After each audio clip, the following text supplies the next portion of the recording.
Hello, my friends, hello, and welcome once again to Stately Vaughan Manor, where I ask the question, who knows what evil lurks in the hearts of men? No, not Roger. We're talking about the Shadow. The Shadow knows. Yes, the Shadow. Famous radio and pulp adventure character, the Shadow. The Shadow. I love the Shadow. I've loved the Shadow since I was a kid. And in fact, I did do a video about the Shadow already. It was a while ago. It was one of my first videos, I think. But I did do a video about the Shadow, in which I talk about the character and I kind of introduce the character to you. And if you're interested, I'll link that video down below. Like I said, it's one of my first videos, and man, can you tell. But yeah, the Shadow. And at the time when I did that video, I just received a big package from eBay, which had the entire set of the Pyramid series of Shadow paperbacks. And I always kind of intended to show all of those and talk about those, and then never did. So here we are talking about the Shadow once again. The Shadow, who, like I said, was a very popular radio character. His radio show lasted up until the 50s, I think, early 50s. And in the radio show, on the radio show, the Shadow was this guy, Lamont Cranston, who learned the secret in the mysterious Orient of clouding men's minds so they could not see him. I'm assuming women couldn't see him either. Nobody could see the Shadow when he would cloud your mind. So the Shadow, he was a crime fighter on the radio, and he would have adventures with his lovely friend and companion, Margot Lane. And it was pretty much just the two of them for the most part, out having adventures, and he would turn invisible, basically. And that was his trick. He would turn invisible, and that would help him fight crime. Now, turning invisible is a great trick when you're, in a radio show, when nobody can see you anyway. But the pulp adventure character, the character that appeared in the pulp magazine's Shadow, was a very different character in a couple of ways. For one thing, he didn't turn invisible. And in the other, he was just a hardcore crime fighter. He had a couple 45s, and if you were unlucky enough to actually see the Shadow and you were a criminal, he'd probably kill you. You didn't mess with the Shadow. The Shadow in the pulp magazines, that was what many of us consider the genuine article, that Shadow. And I had listened, when I was a kid, I had listened to the radio show because they were available on cassette tape. Some of the old radio shows were on cassette tapes that you could buy, and I did. And so that's how I first learned about the character. But I didn't learn about the pulp version of the character until I got some old beat-up back issues of DC Comics' The Shadow comic book. DC Comics, which came out with the Shadow comic book, this was the first issue of the Shadow from DC Comics, which was, this series was from the 70s. Such a perfect version of the pulp character. This was written by Denny O'Neil, and a lot of the stories were illustrated by Michael W. Kaluta. Not all of them, but a lot of them were. This series did not last long. It only lasted at DC, I think, for 10 or 11 issues. I put this cover up just because it's, in my opinion, probably the perfect Shadow cover. It's just such a beautiful cover and just so perfect. It's so perfect for this character. And I loved this series from DC Comics. Now, as far as I know, these comic books have only been reprinted once in this. This is the Private Files of the Shadow. This was a hardcover comic book collection from 1989. So this is pretty old in itself. I remember reading this for the first time, and it was shortly after I had seen the Batman movie, the first Batman movie. So yeah, it was a long time ago when this came out. But as far as I know, And tell me if I'm wrong, please. If these have ever been reprinted anyplace else, let me know so I can get that book. As far as I know, this is the only time those issues of The Shadow have ever been reprinted, and this only reprints the Kaluta issues, the ones that were written by Denny O'Neil and illustrated by Michael W. Kaluta. It is a great book, which reprints this wonderful series, beautifully drawn by Michael W. Kaluta. Just such great stories. So this was my introduction to the pulp character. But, you know, when I was a kid, pulp magazines were pretty much impossible to find. So, you know, I never read any of the original Shadow pulps, which were written by Walter B. Gibson for the most part. The pulp magazine lasted for a long time, too. Walter B. Gibson wrote under the house name of Maxwell Grant. He wrote over 275 shadow novels for this pulp magazine. And, I mean, he would crank them out. This guy wrote fast, which, what a tremendous achievement in itself. You know, cranking out a novel every week or two for this magazine, that takes a particular kind of talent. He wasn't the only one writing shadow pulp stories. There were other writers who would come in and write shadow novels. But he wrote the vast majority of them. They were all, no matter who wrote them, they were published under the house name of Maxwell Grant. But it was his stories that were, you know, the best. And he wrote the most he wrote most of the shadow novels for this pulp magazine. And this pulp magazine died out along with a lot of the other pulp magazines. I think it converted to digest size, just like Astounding Science Fiction did and Weird Tales did. Astounding Science Fiction survived, but a lot of the other pulp magazines just died out at the end of the pulp era. And The Shadow was one of those. And so The Shadow as a character disappeared for a long time. He resurfaced in the 1960s in a short-lived series of original novels. I don't have any of those, and I never found those when I was a kid, although they exist out there. But the ones I found in old used bookstores were from the Pyramid series of shadow novels. And I got a whole set of these when I did that original Shadow video. But I never showed them all, and I never talked about them all. But they're interesting. This is an interesting set of books for a couple of reasons. Now, at the time, this was in the mid-70s,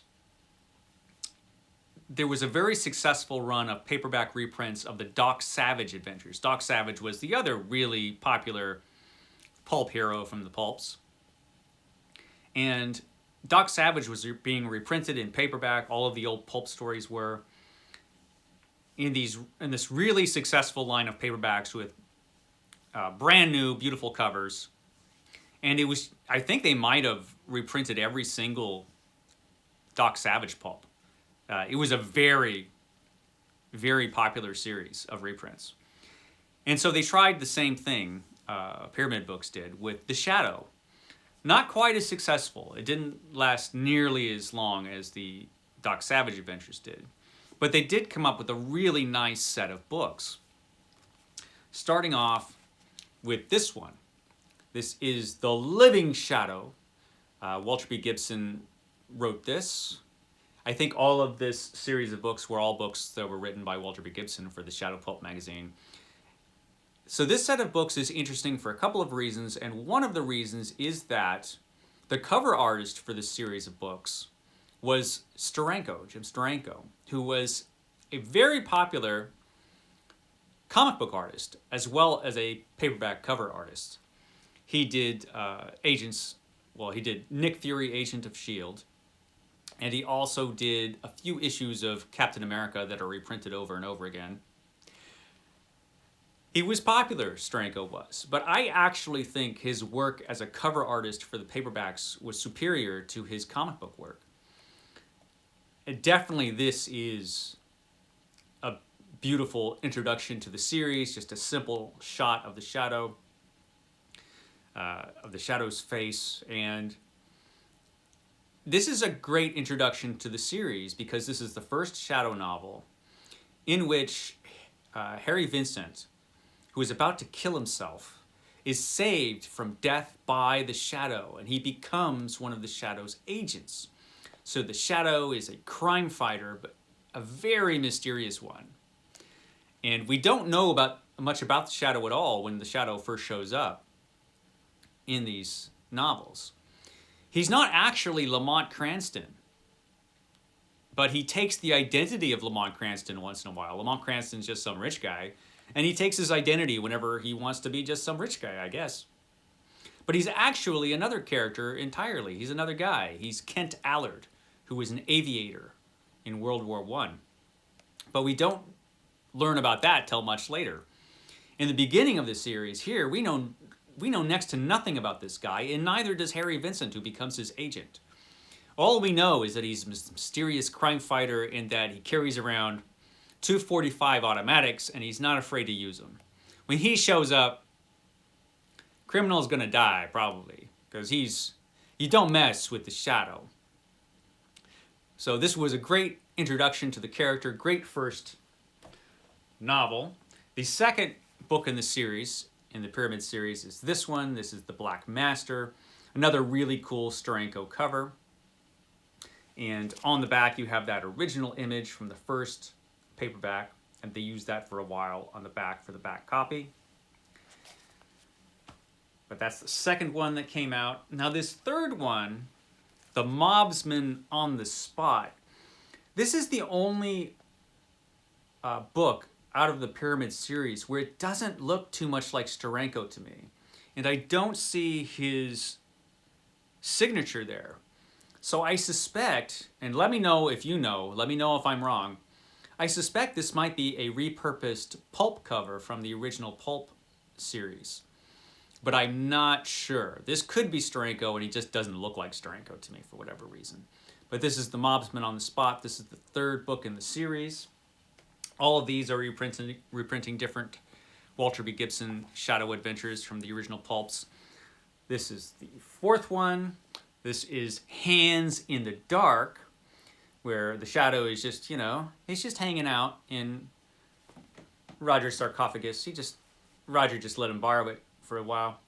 And this is the first book where we have a damsel in peril.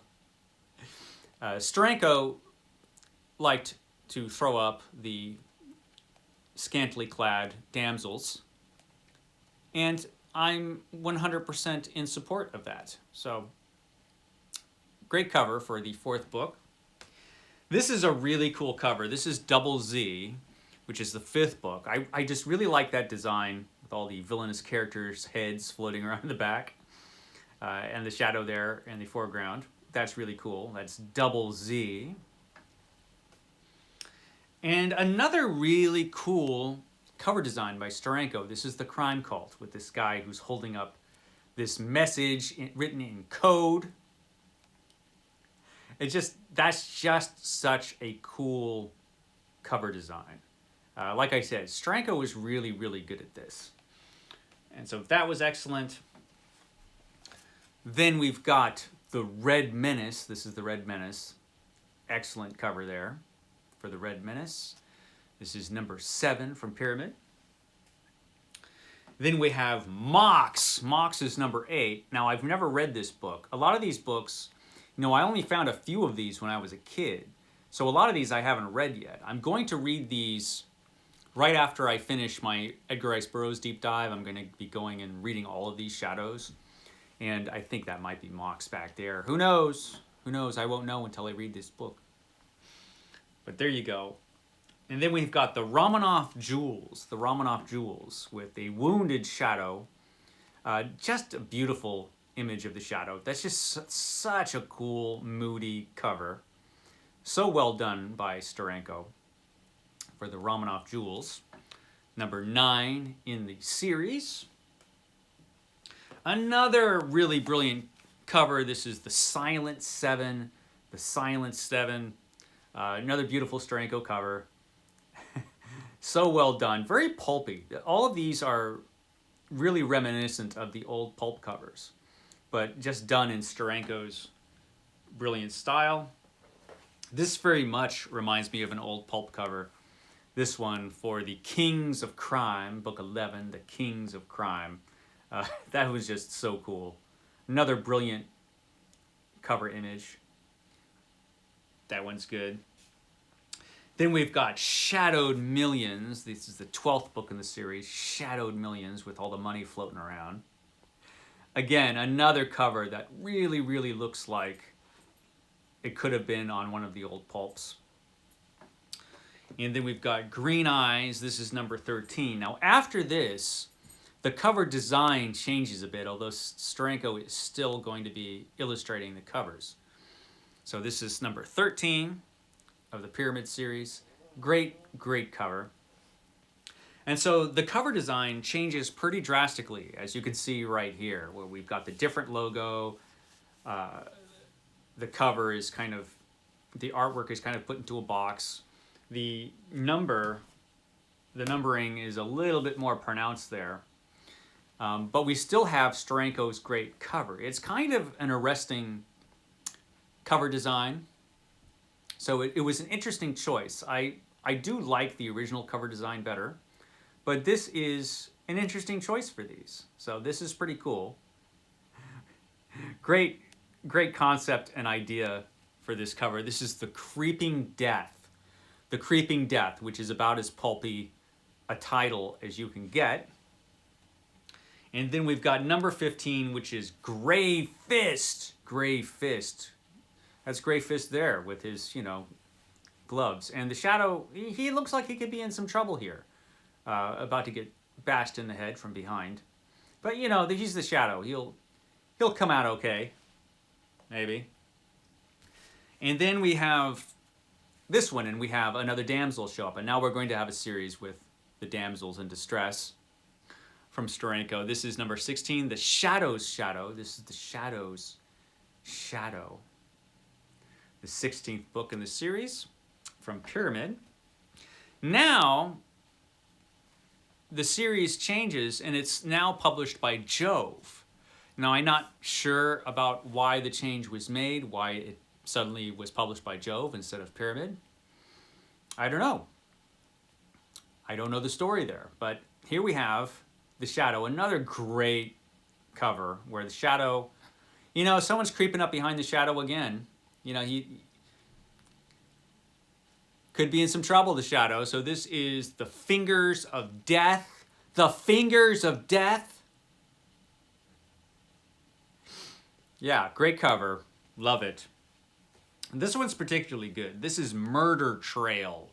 Murder Trail. I love the Zeppelin and the image of the Shadow floating in the cloudy background there. Great pulpy cover. It's wonderful. And like I said, most of these I haven't read, and a lot of them that I did read, I was a kid when I read them, so these will all be new to me when I read these once again. This one is particularly good. This is Zemba. This is number 19. I just love that image. Again, a great cover composition by Steranko. He just did such a great job with these particular covers, his Shadow series. Love it. I remember having this as a kid, but I don't remember reading this one. So I did have this one when I was younger. And I had this one as well. This is Charg Monster. That must be Charg there, who does indeed look like a huge robot monster. I'm not sure the Shadow's bullets will have much of an effect on Charg. So we will see. We will see. I will, of course, eventually read this and talk about it. The Shadow Charg Monster. And number 21, The Wealth Seeker. This is the Wealth Seeker there with his little mask and his top hat. And a particularly appealing damsel on the damsel in distress on this cover. So yeah, The Wealth Seeker. This is number 21, and we're actually coming to the end of the Shadow series. It didn't last nearly as long as it should have. Now this, number 22, the silent death. This is the silent death. This isn't the creeping death. We already had that. This is the silent death. Beautiful cover. This could be my favorite cover of the entire series. This is just like the ultimate pulp cover. You've got everything you need on a pulp cover. Here you've got the evil villain who's about to flip that switch, which cannot mean anything good for the poor trapped woman inside this huge, gigantic test tube thing. And we've got the Shadow there, hanging on this chain, ready to shoot this guy in the head. So, great cover. Just a brilliant composition. It's perfect. It's perfect for the Shadow. Alas, this series came to an end all too soon with number 23. Now, as far as I'm aware, this is the last book in the series. I don't know that the series ever continued in any form. I've looked, and I can't find any books past this one in the Pyramid Jove series of books. We have all of Steranko's favorite elements there. We've got the evil villain, and we've got the scantily clad damsel, and an explosion going on in the background. This is the Death Giver. This is the Death Giver. It's not the creeping death. It's the Death Giver. It's a fantastic cover and a good way to go out. I guess if you have to go out, this is a good way. This is the last book in the series. Now, the sad thing is that they only reprinted 23 of these books, and like I said, Maxwell Grant wrote over 275 of them. All of those have been reprinted from other publishers since. So if you look for them, you could find them. So far as I know, none of the Shadow novels are available as ebooks. The last time I checked, they weren't. I didn't check this morning though, so things could have changed. But I know Doc Savage is available. At least last time I checked he was. But the Shadow, no, unfortunately. But you still can find them kind of lying around.